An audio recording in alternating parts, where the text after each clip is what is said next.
A rede social Twitter censurou contas de usuários a pedido da Justiça brasileira. A suspensão das contas foi determinada pelo ministro Alexandre de Moraes, do Supremo Tribunal Federal. O bloqueio atingiu apoiadores do presidente da República, Jair Bolsonaro. O ex-deputado Roberto Jefferson está entre os bloqueados, assim como Alan dos Santos, do canal Terça Livre. Além deles, o jornalista e diretor de opinião do jornal Brasil Sem Medo, Bernardo Kister, também teve a conta suspensa. Na lista há ao menos 16 pessoas. Em nota, a rede social afirmou que a suspensão das contas atende decisão do STF. E quero ouvi-lo, Fiuza, saber sua opinião sobre essa decisão do ministro Alexandre de Moraes, que teve como alvo, como nós destacamos, pessoas ligadas ao presidente Jair Bolsonaro. Fiuza.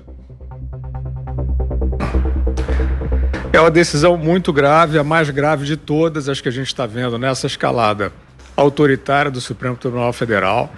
Não se parece, quer dizer, a gente tem visto aí decisões de perseguição individual promovidas pelo STF dentro desse chamado inquérito de fake news, que na verdade é um objeto vago, então é um inquérito de perseguição.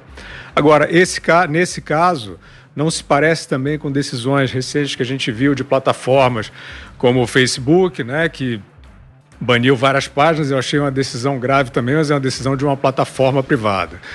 Nesse momento, a gente tem uma decisão monocrática de um juiz da Suprema Corte determinando que uma plataforma de rede social cale 16 pessoas. Isso é ditadura. Isso não é democracia. E o que é mais grave é que, evidentemente, que o ministro Alexandre de Moraes já deu todas as mostras de que ele pretende, sim, levar adiante perseguições fantasiadas de justiça. E, nesse momento, o que a gente está vendo é o silêncio dos defensores habituais da liberdade de expressão. A gente está vendo a omissão completa dos supostos democratas no país, né? Tem grupos festejando isso, mas esses são moleques, né? Quem percebe, quem vê uma decisão como essa e festeja, é porque não entendeu ou porque é moleque, né?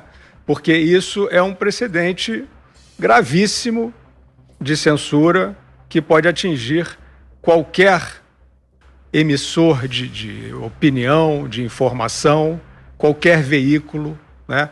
Essa decisão, se ela não for revista, ela abre um precedente ditatorial no Brasil, não é outra palavra. E eu explico por quê, muito claramente.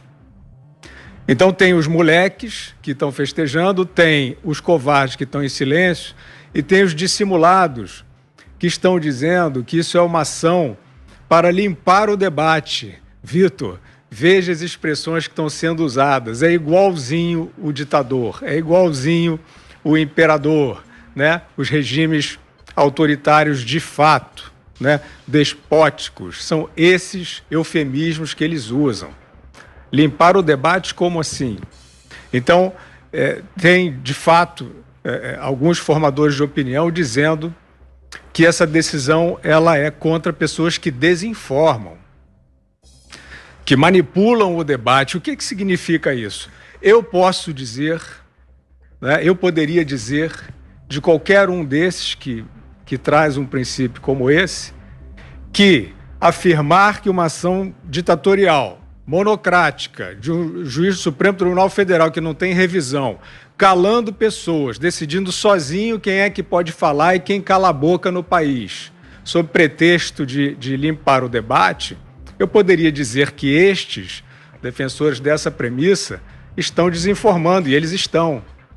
Eu poderia dizer, e estou dizendo, que eles estão manipulando o debate. Eles estão fingindo que certas coisas estão num rol misterioso de fake news que precisa ser banida.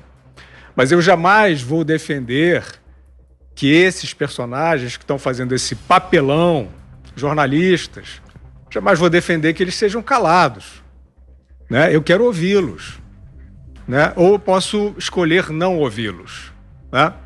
Então o que a gente tem é isso, é uma perseguição feita por um juiz da Suprema Corte do país.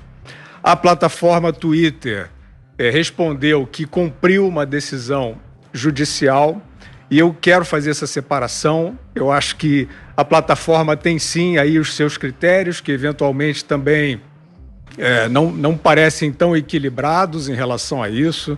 A gente está vivendo essa mística de uma guerra direita, esquerda, etc. e tal. Eu quero lembrar o seguinte, não me interessa, nesse momento, não me interessa falar dessas vozes, dessas pessoas que foram caladas, porque o que me interessa falar é do ato ditatorial, que pode pegar qualquer um.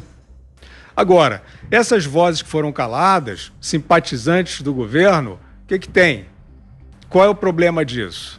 Eu quero lembrar que esse papo de direita, esquerda e tal, ele pode servir para muita gente achar sua turma, mas ele é perigoso, porque nessa hora está servindo para um ministro da Suprema Corte agir de maneira ditatorial, fingindo que está atacando a direita obscurantista. O governo faz reformas, reforma da Previdência, faz lei da liberdade econômica, faz marco do saneamento. Isso não é o governo Bolsonaro, necessariamente, está sendo feito no governo Bolsonaro e ele é o líder eleito, ele é o representante pelo voto direto. Mas isso são reformas do Brasil, isso são melhorias do Estado brasileiro, que já aconteceram em outros governos e não interessa a coloração.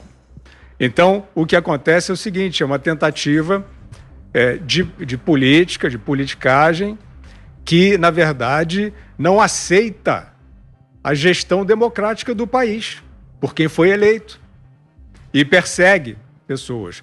Ô, Vitor, eu acho que desse ponto a gente não pode passar. Eu, como jornalista, não aceito jogar esse jogo. Eu não quero brincar disso. Essa brincadeira é grave, essa brincadeira é perigosa. O ato do senhor Alexandre de Moraes mandando o Twitter calar 16 pessoas pode ser estendido a qualquer brasileiro. E isso, o nome disso é ditadura.